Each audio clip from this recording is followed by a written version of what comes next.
We're only about a month away from Stranger Things Tales from 85, and we've got some new footage to talk about. What's going on, guys? I'm Chris, and welcome back to another Stranger Things video. Today I'm talking about Tales from 85, as we got some news regarding the release of episodes, along with some new footage. So I'm going to break this thing down as I always do when we get new Stranger Things footage. But before I do, hit that like button, comment down below your thoughts on this new footage, as well as your predictions and overall feelings about Stranger Things Tales from 85, as we're about a month away from release. And of course, subscribe and hit that notification bell to help reach my goal of 200,000 subscribers here on the channel. I mean, quite a bit. And if you want extra content from the world of Stranger Things and beyond, Patreon is the place to be. Just fired up a rewatch of season 5 over there. We're doing a deep dive discussion about how it's held up over the past few months. You won't want to miss out on that. So today on Stranger Things socials, Instagram specifically, a video is posted that's about a minute long and showcases some new footage and glimpses at Stranger Things Tales from 85. Of course, this is the animated spin-off show that is set between season 2 and season 3 in the winter of 1985, and it hits Netflix on April 23rd of this year, so literally about a month away. And just like you did with the Raw Stuffer photo dumps, just like you did with every piece of footage for season 5, I'm breaking it down. So this new footage actually opens with the kids riding their bikes in a snowy Hawkins, and we know that a huge snowstorm is coming to Hawkins based on the trailer so far. In fact, it seems like it could be a historic storm, and this is important information because I am operating under the assumption that our main characters are going to be enacting a new D&D campaign to pass the time during this snowstorm, and so everything we see in this show is just going to be their campaign, because in reality, could these monsters really be out in Hawkins with a gate closed as we know it is between season 2 and 3? I don't think so. And furthermore, could these kids really encounter all these different monsters, use these different weapons, and that not be brought up in seasons 3, 4, or 5? I don't think so. If this is canon, as the show is saying it is, I just can't envision a world where what goes down here actually happens in the real world. So that's why I'm kind of operating under the assumption that everything we see for the most part is going to be a campaign. Now, of course, the snowstorm hitting Hawkins can be real, and smaller character moments that progress relationships can be real, but anything with monsters I think is going to be fake. We'll find out though. We then see Lucas looking out a window saying, "Guys, I got an idea," as he's talking to Max, Dustin, Mike, Will, and it cuts to a snowball fight outside in Hawkins, the kids just being kids, having fun. That's kind of the element I'm the most excited for when it comes to Tales from 85, is just getting more moments of the original party, right? Filling in the gaps between season 2 and 3 with how Eleven and Mike's relationship developed, because they have a dance at the snowball, and the next time we see them in season 3, they're making out at Hopper's cabin, so they really pick things up. How do they reach that point? I want to see some sweet moments between them, because Eleven is essentially Endgame. I guess not technically, because she's dead or gone, whatever you choose to believe, but you know what I'm trying to say. I'm here for the sweet character moments with the OG party, getting a taste of that, because there is a world where they can do that with every single season, making another Tales from season set between seasons, if that makes sense. Then we get a look at one of these new monsters, and this thing's coming in hot. It's got spikes like some sort of dinosaur. It's tearing up the ground. My point stands, this has to be part of some campaign, right? If I have to guess, this is the same monster that we see charging at 11 at the end of the official teaser, but I guess we'll have to wait and find out for sure. We then see Mike on walkie-talkie saying, "Okay guys, let's see what we've got." Seems like Mike's gonna be the leader, as he always was, and especially was in season 5, so it's cool to see the party operating on walkie, on comms, just like they did in the early seasons of the show, walking around Hawkins again, being kids in the 80s. I feel like as the show progressed, we lost that ever so slightly.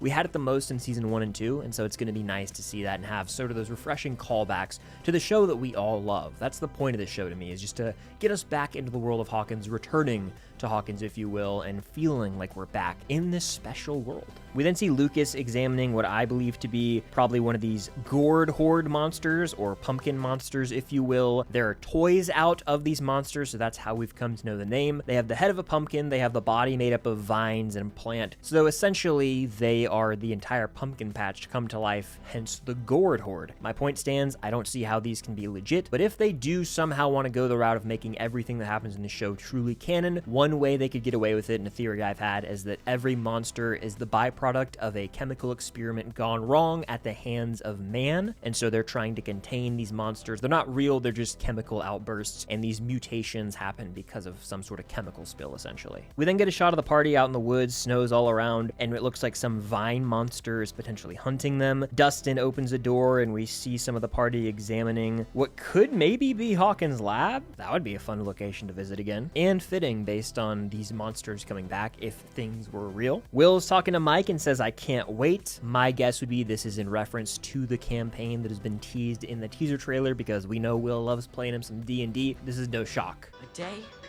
spree of girls.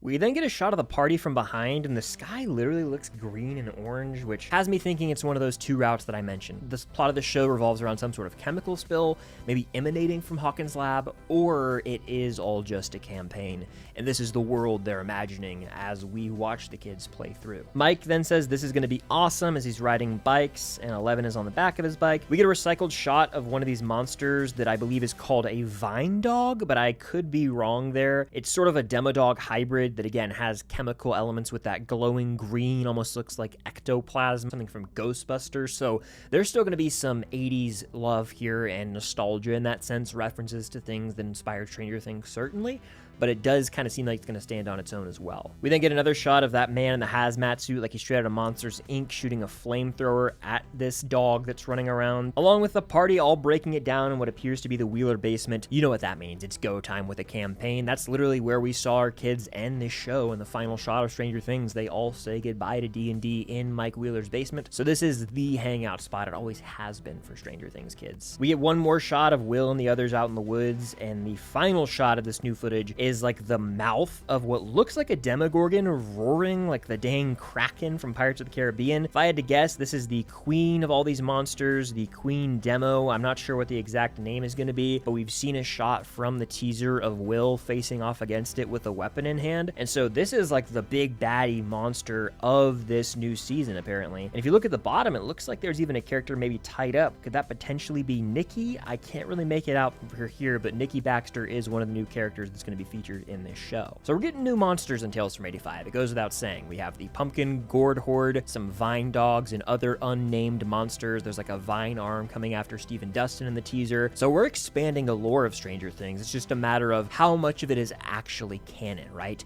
We've got the campaign going on in this season, as we know. I'm of the opinion that a lot of these monsters are just from the campaign, but if they go the route of making it all legitimate and real in Hawkins, is this show then canon, or does it sort of operate in fanfic territory?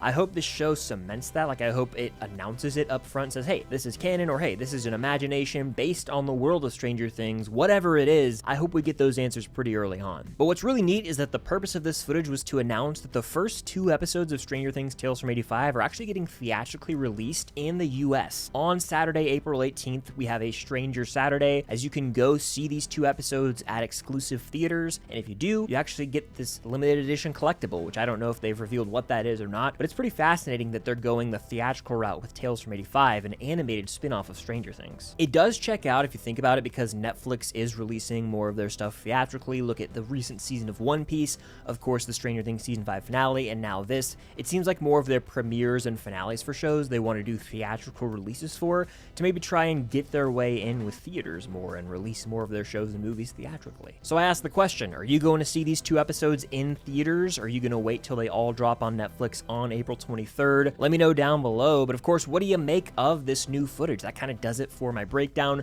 Not tons to talk about here, but I am real intrigued about these new monsters in the world of Stranger Things. How big of a role are they going to play in the story? Are they real or made up? I am of the opinion this all has to be a campaign. I'll die on that hill. But if not, there are routes where they can make it make sense. It's just going to challenge the current canon of the show, and I don't want this show to tarnish the legacy of seasons 1 through 5 and in any way complicate or muddy the waters with continuity. That's my biggest concern coming into Tales from 85, and any future spin-offs for that matter. That goes for Stranger Things or any other show or movie in general. I don't want a spin-off or prequel or whatever it may be to confuse the lore and make things not add up or make sense in the end. But that does it for the Stranger Things update about Tales from 85. We got some new footage. I hit a little breakdown. What do you guys make of all this? Are you excited for Tales from 85? Let me know in the comments down below and hit that like button. Of course, I'll be reacting to all the episodes, doing a review and rankings, all that next month, so stay tuned as we build up to Tales from 85. Thank you guys, as always, for watching. Stay tuned for more videos coming very soon from the world of Stranger Things and beyond. And until next time, I'll see you on the other side of the Upside Down.